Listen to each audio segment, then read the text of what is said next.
সরকারি চাকরি অধ্যাদেশ ২০২৫ প্রত্যাহারের দাবিতে আজ টানা চতুর্থ দিনের মতো বিক্ষোভ কর্মসূচিকে কেন্দ্র করে সচিবালয়ে কড়া নিরাপত্তা ব্যবস্থা নেওয়া হয়েছে। সচিবালয়ের ২ নম্বর ফটকে বিশেষায়িত বাহিনী সোয়াট ও বিজিবি মোতায়েন করা হয়েছে। এছাড়া সচিবালয়ের চারপাশে এপিবিএন, র্যাব সহ বিভিন্ন নিরাপত্তা বাহিনীর সদস্যদের দেখা গেছে। মূল ফটকের বিপরীতে 2টি এপিসি রাখা আছে। গতকাল সোমবার স্বরাষ্ট্র মন্ত্রণালয় থেকে জানানো হয়, আজ সচিবালয়ে সব ধরনের দর্শনার্থীদের প্রবেশ বন্ধ থাকবে।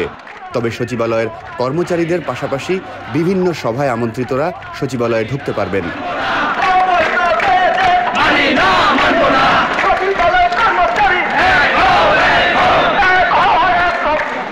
দর্শনার্থী প্রবেশের ক্ষেত্রে নিষেধাজ্ঞা জারি করা হলেও সংবাদকর্মীদের ব্যাপারে আগাম কোনো নির্দেশনা ছিল না। কিন্তু আজ মঙ্গলবার সকাল থেকে বিভিন্ন গণমাধ্যমে কর্মরত সাংবাদিকরা সংবাদ সংগ্রহের কাজে এসে সচিবালয়ে ঢুকতে গিয়ে বাধার মুখে পড়েন। তাদের কাউকে সেখানে ঢুকতে দেওয়া হয়নি।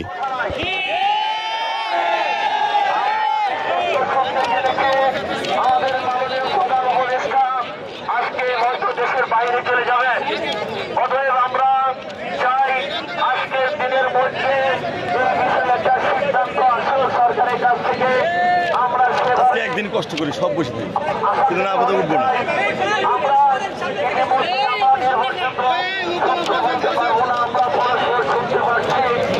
আমাদের এই বিষয়টা বিবেচনা করার জন্য আজকে সকাল থেকে সচিব কমিটির সভা হচ্ছে।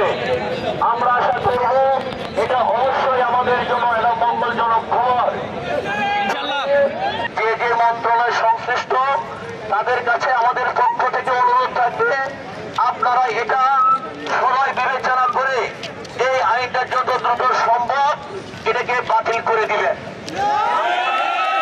আমরা এটার কোনো সংশোধনও চাই না, এটার কোনো বাস্তবায়নও চাই না,